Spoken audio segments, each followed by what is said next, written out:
आज हम एक बहुत ही जानी मानी हिंदी कहानी की बात करेंगे जो ईमानदारी और लालच के बीच की लड़ाई को बड़ी खूबसूरती से दिखाती है। ये कहानी है मंगरू नाम के एक गरीब किसान की, जिसे विरासत में मिला था ढेर सारा कर्ज, लेकिन साथ में मिली थी अपने पिता की एक ऐसी सीख जो किसी भी खजाने से बढ़कर थी। तो चलिए इस कहानी में आगे बढ़ते हैं। कहानी की पूरी बुनियाद मंगरू के पिता के इन आखिरी शब्दों पर टिकी है। यही वो एक बात है जो मंगरू के लिए सबसे मुश्किल हालात में भी एक रोशनी का काम करती है। ये सिर्फ कोई कही सुनी बात नहीं थी, बल्कि एक ऐसी विरासत थी जो किसी भी दौलत से कहीं ज्यादा कीमती थी। तो एक तरफ तो पिता की इतनी बड़ी सीख थी और दूसरी तरफ 1000 रुपए का ये भारी भरकम कर्ज। और कहानी की जो सारी मुश्किल है वो यहीं से शुरू होती है। यही कर्ज मंगरू को एक ऐसे मोड़ पर ले जाएगा जहां उसके उसूलों का सबसे बड़ा इम्तिहान होने वाला था। तो कहानी के इस पहले हिस्से में हम देखते हैं कि मंगरू को विरासत में आखिर मिला क्या। उसे कोई सोना चांदी नहीं मिला, बल्कि उसे मिली एक तरफ तो ईमानदारी की सीख और दूसरी तरफ एक बहुत बड़ा कर्ज। अब देखते हैं कि ये दो अलग अलग चीजें उसे कहां ले जाकर खड़ा करती हैं। और मंगरू की इसी मुश्किल के बीच में आता है कहानी का विलेन, जमींदार।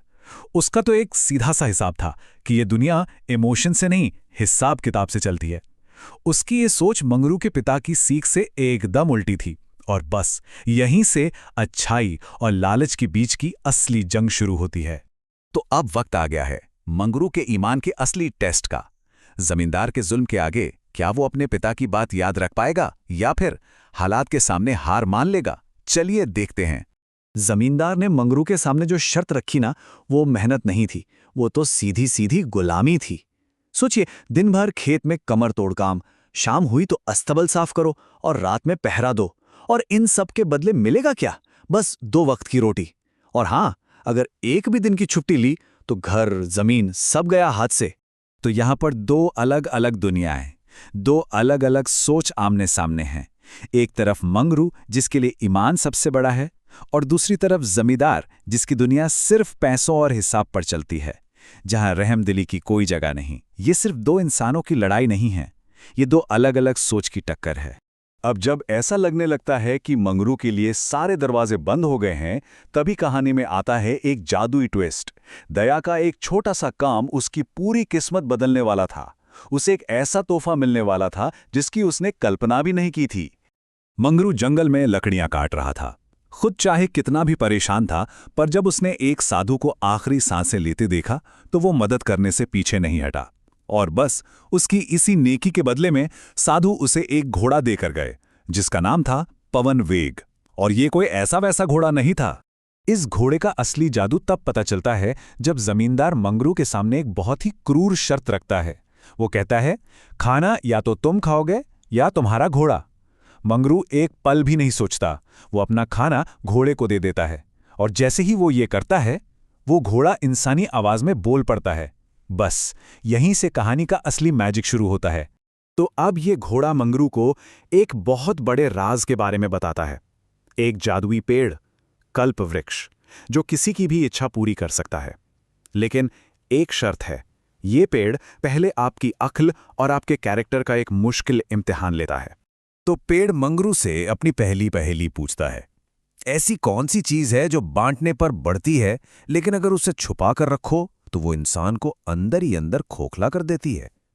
जरा सोचिए इस बारे में, क्या हो सकता है इसका जवाब? मंगरू, जो अपनी जिंदगी की मुश्किलों से बहुत कुछ सीख चुका था, जवाब देता है, ज्ञान और प्रेम। बिल्कुल वैसे ही जैसे एक दिया हजारों दिए जला सकता है और रोशनी कम नहीं होती, वैसे ही ज्ञान और प्रेम भी बांटने से बढ़ते हैं। पेड़ उसके इस जवाब से बहुत प्रभावित होता है। अब बारी थी दूसरी पहेली की। पेड़ पूछता है, दुनिया का सबसे बड़ा योद्धा कौन है जो लड़ता तो है पर हथियार कभी नहीं उठाता? मतलब ये सवाल जिस्मानी ताकत का नहीं, बल्कि अंदर की हिम्मत का था। और मंगरू का जवाब था धैर्य। ये जवाब भी उसकी अपनी जिंदगी के तजुर्बे से ही निकला था। पेड़ उसकी समझदारी से इतना खुश होता है कि उसे इतना धन देता है कि वो अपना कर्ज आसानी से चुका सके। और बस इसी के साथ मंगरू उस जमींदार की गुलामी से हमेशा के लिए आजाद हो जाता है। लेकिन कहानी यहां खत्म नहीं होती। मंगरू तो आजाद हो गया, पर अब कहानी का फोकस जाता है जमींदार पर। जलन और लालच में अंधा होकर वो भी उसी जादुई पेड़ तक पहुंच जाता है। लेकिन उसका जो हश्र होने वाला है वो मंगरू से एकदम अलग और बहुत भयंकर होगा। तो होता ये है कि जमींदार को अपने मुनीम से उस पेड़ के राज के बारे में पता चल जाता है और वो सोचता है, अरे जब वो अनपढ़ किसान पहेलियां सुलझा सकता है तो मैं तो अपनी चालाकी से पेड़ का सारा खजाना ही ले आऊंगा। उसका लालच उसके सिर चढ़कर बोलने लगता है। पेड़ जमींदार से भी सवाल पूछता है। पहले 2 सवाल काफी आसान थे, परछाई और नमक। जमींदार तो फटाफट जवाब दे देता है। उसका कॉन्फिडेंस और बढ़ जाता है। उसे लगता है बस खजाना अब सिर्फ एक सवाल दूर है। और फिर पेड़ पूछता है अपना आखिरी और सबसे जरूरी सवाल। ऐसी कौन सी चीज है जिसे एक इंसान दूसरों में तो बड़ी आसानी से देख लेता है पर खुद अपने अंदर कभी नहीं देख पाता? ये सवाल सिर्फ दिमागी नहीं था, ये तो खुद को जानने का टेस्ट था। जमींदार का दिमाग तो बस नेगेटिविटी में ही चलता था, तो उसने फट से जवाब दिया, मौत। लेकिन सही जवाब कुछ और था, बहुत गहरा। सही जवाब था अपनी खुद की गलती। जमींदार को दूसरों की गलतियां तो दिखती थीं, पर वो अपनी कमियों के लिए पूरी तरह से अंधा था, और बस यही उसकी सबसे बड़ी भूल थी। और बस उसी पल जमींदार का खेल खत्म हो जाता है। तो ये कहानी हमें एक बहुत बड़ी सीख देती है। एक इंसान ने ईमानदारी को चुना तो उसे आज़ादी मिली, इज्जत मिली। दूसरे ने लालच को चुना और वो तबाह हो गया। और आखिर में ये कहानी हम सब के लिए एक सवाल छोड़ जाती है।